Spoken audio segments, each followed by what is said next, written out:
It's time to review the movie Who Am I from 2014. So let's get started. The movie opens with the protagonist, a hacker named Benjamin, sitting alone in an interrogation room. He has turned himself in, walking straight into a police station and claiming he can expose a notorious hacker group along with the Russian cyber mafia. However, he makes one demand. He will only speak with Hannah, a specialist from the cybercrime division. When Hannah arrives, she questions him, asking why he decided to surrender and why he specifically requested her. Benjamin then begins to recount his story. He grew up as a lonely child, without friends, dreaming of a superpower that would make him a hero, like comic book characters. His family had a complicated history. His father ran away before he was born, his mother died, and the boy grew up under the care of his grandmother. Benjamin believes that his real father was shot dead on the Eastern Front during World War II. Only a few Soviet bullet casings remind him of him. The special agent interrupts Benjamin. She is not interested in his difficult childhood and psychological trauma. She asks him to get to the point. In response, he shows a magic trick, hinting that every detail is important in this story. After all, hackers are like magicians, both mislead people. Having become interested in programming at the age of 14, he quickly realized that hacking into other people's programs was something he, a common loser, was really good at. In the darknet, the dark side of the internet, which he imagines as a subway car where everyone wears a mask, Benjamin became known as Who Am I? The best hacker is the mysterious Mr. X, who has published instructions on how to buy stimulant bypassing mandatory prescriptions. He also preaches 3 rules of a cool hacker. There are no systems that cannot be hacked. You can hack anything with chutzpah.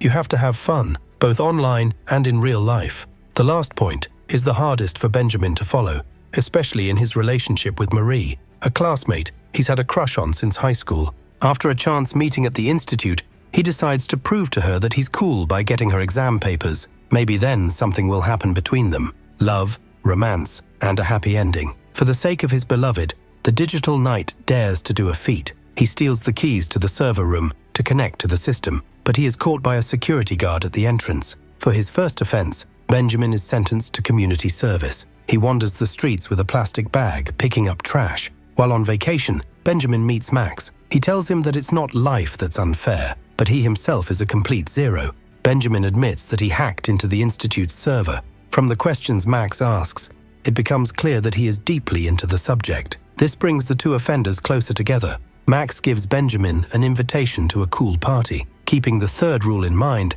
the hacker goes to have fun. A bunch of young people are drinking alcohol and having fun, all of which is alien and unnecessary to him. He goes upstairs with Max to the other hackers, programmer Stefan and engineer Paul. To complete the team, they need a code specialist, and Benjamin is it. To prove his worth, the newcomer hacks into a power plant and turns off the lights in the entire neighborhood. When the police arrive to investigate a noise complaint, the team runs away. This does not faze Max at all. He is led by Marie, whom he has recently met again in the parking lot. The hackers scatter in different directions. The girl recalls that they went to the same school. During their next meeting, Max explains how he deceives people using social engineering. To illustrate, he demonstrates how it works.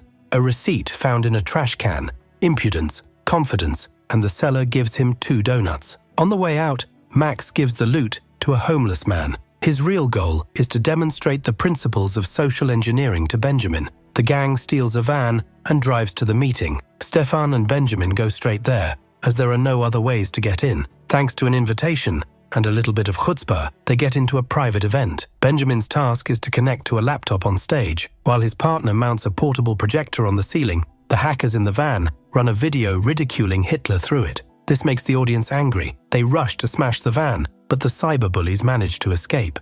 The first joint action is a success. Agent Hannah does not believe that the interrogator is telling the truth. Benjamin gives her insurance number and facts from her biography, including some intimate medical details. He learned all this from her computer.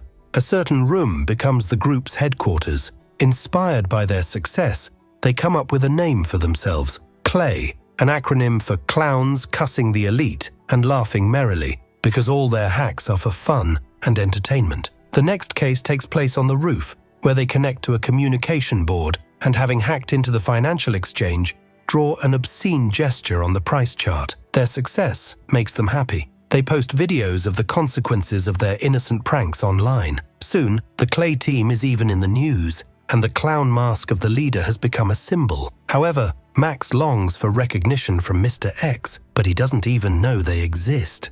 Meanwhile, Special Agent Hannah begins an investigation into a bank hacking carried out by this group. According to preliminary data, they may be part of a Russian cyber mafia, the same one that will soon begin to influence the US presidential election. Mr. X gets in touch with the heroes and passes on Hannah's intercepted investigation report. It says that Team Clay is a safe group that should not be considered a serious threat. As a symbol of disdain, X insinuates that their level is child's play. This deeply offends Max. They plan a grand operation that will instantly elevate the team in the eyes of the entire darknet, hacking the server of the Intelligence Directorate. This operation will be the most difficult in the team's history. Infiltrating a paper recycling facility, they find a clue in a greeting card with names and signatures. By imitating an email, the hackers launch a malicious link. The manager in charge of cleaning clicks on it and triggers the system. The Clay team creates fake passes and, disguised, enters the building as cleaning managers. The intrusion goes smoothly. Everyone performs their task. Only Benjamin, having connected to the servers, decides at the last moment to go further, to copy data from the server, in addition to an innocent joke. The hackers celebrate their success at the club. Here, Benjamin meets Marie again, but sees Max kissing her. Offended in the best of ways, he runs away. Wanting revenge, Benjamin gets in touch with the legendary hacker and gives Mr. X the stolen data. Now he is a hero in the eyes of the phantom anonymous computer thief. Agent Hannah doesn't disclose the details of the break-in. She finds postcards with a message from the Clay, a group she had previously considered safe. Later, she examines the body of a hacker from another team who was probably shot by a Russian cyber mafia. In the morning, other clowns break into the cubicle and an argument ensues, leading to a fight.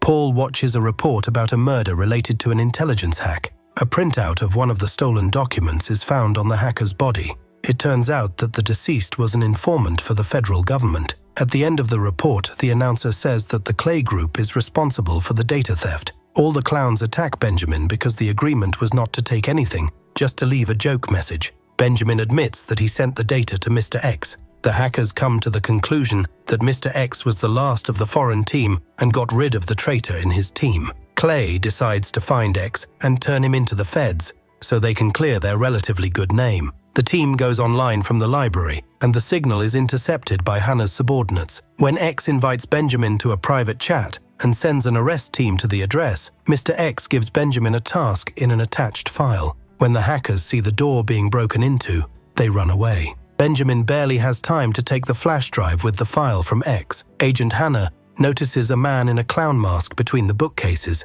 She almost catches up to him, but he hides under a table. After that, Hannah is removed from the case. During interrogation, Benjamin admits that Mr. X wanted to launch a virus on Europol's servers. Clay's team devises an ingenious plan to track him down and infect him with a double virus. But first, they need to gain access to the servers. The gang covers their tracks by burning down Benjamin's house and then heading to the Europol headquarters. They think of ways to get in, but none of them work.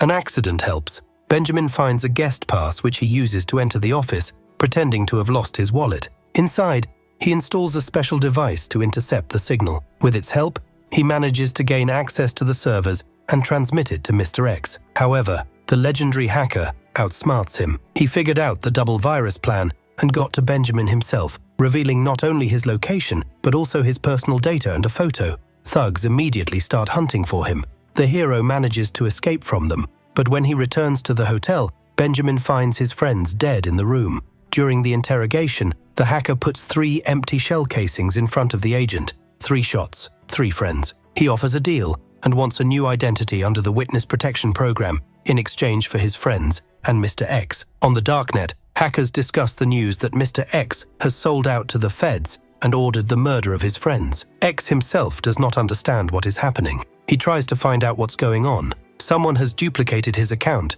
and is spreading information on his behalf. Only when X takes off his mask does he realize that Benjamin was behind it all. He deceived his idol by figuring out his identity. It turns out that he is a skinny American teenager who hasn't even finished school. He is immediately arrested. FBI agent Hannah tells the hero that he will soon be free with a new name and a new home. But while sitting in the car, she begins to doubt the veracity of his story. The agent arrives at Benjamin's house. There is no fire. He is safe and sound. Then she talks to Marie, but the girl claims that she hasn't seen the boy from the back of the classroom since school. Suspicions grow. A conversation with the family doctor reveals new facts. He says that Benjamin's mother suffered from multiple personality disorder, and the disease could well have been inherited. But the most interesting thing is that the stimulant he was taking can aggravate the symptoms if a person has a predisposition. After researching the family genetics, Hannah finally puts the puzzle together. She doesn't even need the forensic report anymore. She knows that the shell casing the boy found is from Soviet ammunition from World War II.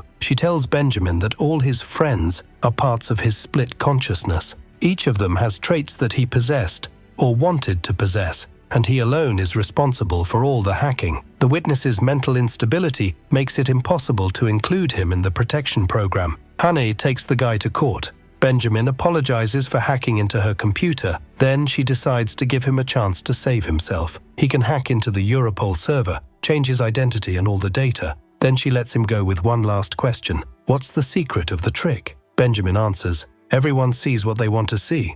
Hannah follows him with a look, and when he disappears around the corner, a shadow of doubt appears on her face. In the finale, Benjamin stands on the deck of the ship, changed in appearance. Marie comes up to him, followed by Max and the rest of the hackers from the Clay group. The whole story of the split personality turns out to be a ruse, an attempt to convince Agent Hannah to give him access to the servers so that Benjamin can get the data he needs. In fact, almost nothing had to be done.